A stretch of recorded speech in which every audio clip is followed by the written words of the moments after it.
আমাদের এখানে প্রচুর পরিমাণে কিছুদিন ধরে বৃষ্টি হচ্ছিল, যার কারণে কিন্তু আমাদের এখানে বন্যা হয়ে গেছে। রাধে রাধে, হরে কৃষ্ণ বন্ধুরা। এটা দেখো, এটা কিন্তু আমাদের অনেক দিনের পুরনো জাঁতা। এই জাঁতাই করে কিন্তু কলাই ভাঙা হয়, আরও অনেক কিছু করা হয়।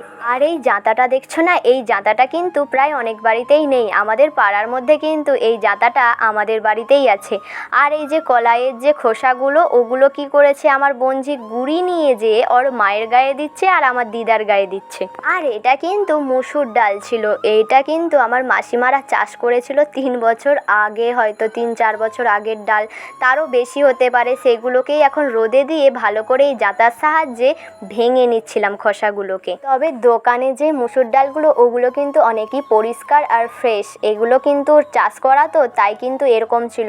আর অনেক বছর পুরনো যেহেতু, সেই কারণেই কিন্তু একটু কালো কালো ভাবটা ছিল। অনেক দিনের পুরনো ডাল, আর সব খোসা তো ছাড়ানো যায়নি, সেই কারণে কিন্তু কালো ভাবটা রয়ে গেছিলো।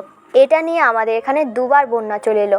যেহেতু বৃষ্টি হয়েছে আর অনেক জায়গার নাকি ডিবিসি থেকে জলও ছেড়েছে, জানি না কত বড় বন্যা হবে। মনে তো হচ্ছে যে খুব বেশি বড় বন্যা হবে না। আর এদিকে আমাদের জমিতে কিন্তু রুয়াও হয়ে গেছে, যেহেতু আমাদের বর্ষার চাষ হয়। জানি না, হয়তো পচে যেতেও পারে, ধানগুলো নষ্টও হয়ে যেতে পারে। বেশি দিন থাকলে তো ধান পচেই যাবে না। শুধু আমাদের নয়, বর্ষার জন্য যারা চাষ করেছে তারাও কিন্তু এতক্ষণে রুয়া হয়ে গেছে। তো সবাইয়েরই কিন্তু একসঙ্গেই নষ্ট হবে যদি জল আরও বাড়ে। এখানে সবাই জল ঘাটছিল। ভিডিওটা কেমন লাগলো কমেন্ট করে জানাবে। আজকের মতো টাটা।